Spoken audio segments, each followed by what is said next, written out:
Jai Gurudev and Namaste. We are here with two esteemed guests, an Art of Living senior faculty member and an officer from the Vedic Dhamma Sansthan to reflect on the recent Telugu Mahotsav celebrated at the Art of Living International Center in Bengaluru. Thank you both for joining us.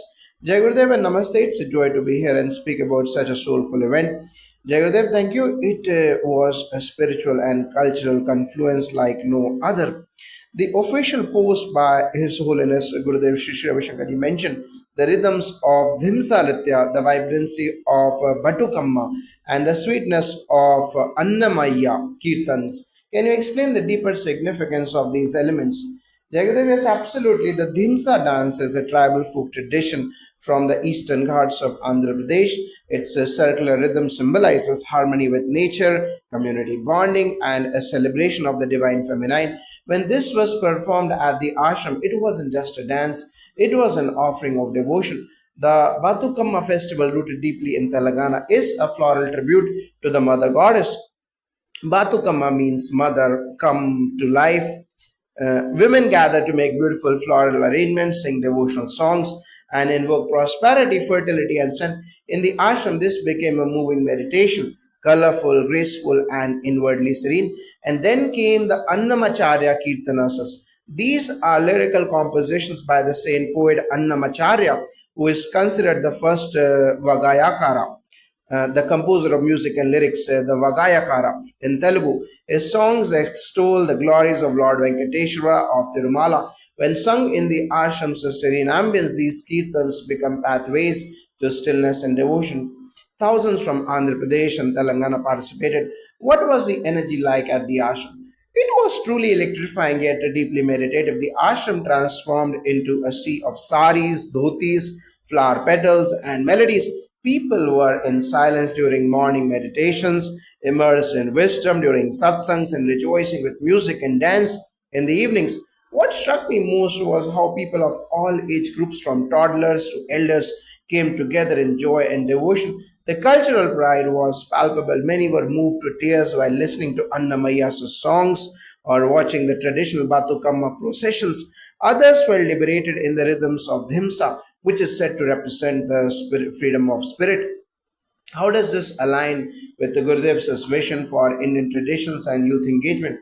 Gurudev has always emphasized that spirituality must go hand in hand with culture. Our youth must be rooted in the identity and yet open minded. By celebrating Telugu Mahotsam in the ashram, we were reviving ancient expressions in a modern spiritual setting. People meditated in the morning and then danced in devotion in the evening. This seamless integration is Gurudev's hallmark.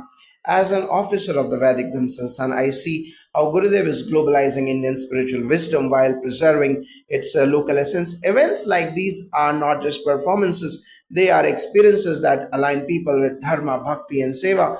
For the youth, especially, this is a live classroom where culture meets consciousness. What role did meditation and knowledge sessions play during the Mahotsavam? A central one. Each day began with the guided meditations led by senior teachers and Shri Shri Yoga sessions. There were satsangs with Gurudev's wisdom talks focused on identity, celebration, and unity beyond differences. People reported deep inner calm, clarity, and joy. In fact, some participants said that even while celebrating outwardly through dance and color, their minds were inwardly still like the ocean. That's the unique energy of the ashram where celebrations become sacred. What message would you like to convey to Telugu speaking communities around the world? Be proud of your heritage. The richness of Telugu literature, music, and devotion is immense. At the same time, combine it with meditation, breath work, and seva. That's how you keep culture vibrant, not just through memory, but through living practice. Gurudev often says, celebrate life in all its colors. This Mahotsavam was exactly that, a rainbow of tradition, spirituality, and joy. We invite Telugu brothers and sisters worldwide to join us in future festivals and dive deeper into their own roots. Thank you both for sharing this profound insights. It's clear that Telugu Mahotsavam at the Art of Living Ashram was not just a celebration of culture, but of consciousness. Jai Gurudev, Jai Gurudev. Jai Gurudev, can you tell us more about how ancient Telugu spiritual traditions were honored during this event? Absolutely, Telugu culture has always had a deep Vedic foundation.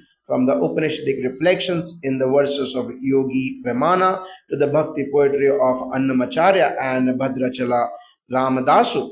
During the Mahotsavam, we organized sessions on Annamacharya's philosophical verses, where his compositions were not just sung but interpreted through the lens of Vedanta. We also had Vedic chanting sessions led by trained scholars from the Andhra region, reciting portions of the Taititriya Upanishad, which originated from the Andhra Kalinga belt. The presence of sacred fire offerings or homa in the mornings, especially in the presence of Gurudev, and invoking local forms of Shakti like Kanaka Durga and Sammaka Saraka created a vibrant sattvic atmosphere.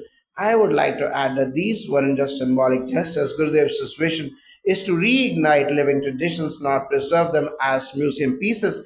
When we perform rituals like puja for the river Godavari, it's not just a devotion, it's a ecology, it's a gratitude, it's a healing. That was the mood at the Mahotsavam. How did the children and youth participate in the Mahotsavam, and were there any workshops or activities for them? Very much so. One of the most joyful sights was watching young children learning Annamaya Sankirtanas through creative singing sessions. We also had storytelling circles on Telugu legends where children enacted characters from the Dasavatara, Ramayana, and local epics like Palnati, Yuddham. Teens and youth participated in guidance Sudarshan Kriya sessions and workshops like Pride in My Culture, where they explored the relevance of their traditions in today's world. It was heartwarming to see urban youth from Hyderabad and Vizag rediscovering their own heritage in a fresh spiritual setting. A particularly powerful moment was when over 1,500 youth joined in a synchronized Dhimsa circle, holding hands and dancing in perfect rhythm. It wasn't choreographed, it was spontaneous. Gurudev has often said that the best way to teach culture is to make it joyful, and this was proof of that principle in action. Could you elaborate on the Batukamma celebration and what was its spiritual significance in the ashram environment? Batukamma is more than a festival, it is an act of offering gratitude to nature, especially rivers, flowers, and soil. In the ashram, women and girls from both Telugu speaking states made over 500 Batukammas using locally gathered flowers like Gunuka, Tangedu, Maruam, and Banti. We offer these floral pyramids in front of a beautifully decorated Devi altar in the Vishalakshi Mandap. Devotees circled around them singing Batukamma songs with deep emotion. These songs are not only festive, they are spiritual invocations filled with metaphors of Devi, Dharma, and Shakti. It was like Navratri in Telugu form. The presence of silence before the celebrations, meditation in the morning, and satsang in the evening turned Batukamma into a sadhana. The joy wasn't scattered, it was centered and sacred. What role did His Holiness Gurudev Shishya Vishangaji himself play in this festival? Gurudev's presence was the heart of the Mahotsavam. Though the program was largely led by local Telugu volunteers and teachers, Gurudev blessed the gathering with his deep wisdom. He spoke about how Telugu is not just a language, but a language of devotion, and how it must be preserved through practice, not just pride. He guided a mass meditation with over 15,000 people, where everyone sat in stillness, their minds deeply immersed. And then in the evening, he joined the satsang where Annamayas's Nigama Nigamathas and Jo Achyutananda were sung, filling the amphitheater with emotion and bliss. Gurudev's message was simple: celebrate diversity, anchor in the self. He reminded us that all cultures belong to everyone and Telugu culture has much to offer to the world. His words deeply touched the audience. How does the Vedic Dhamma Sansthan see this event impacting cultural preservation and spiritual renewal? For us, this is Dharma in action. Dharma isn't just about rituals, it's about reviving living connections to sacred values, language, community, and the earth. When a child from a city learns to sing Nanati Baduku with tears in their eyes, that's preservation. When elders perform Sankirtan in a meditative environment, that's renewal. We are committed to taking such festivals to all Indian languages and regions, helping each community reconnect with its inner strength. In Gurudev's vision, culture and consciousness rise together. Jai Gurudev.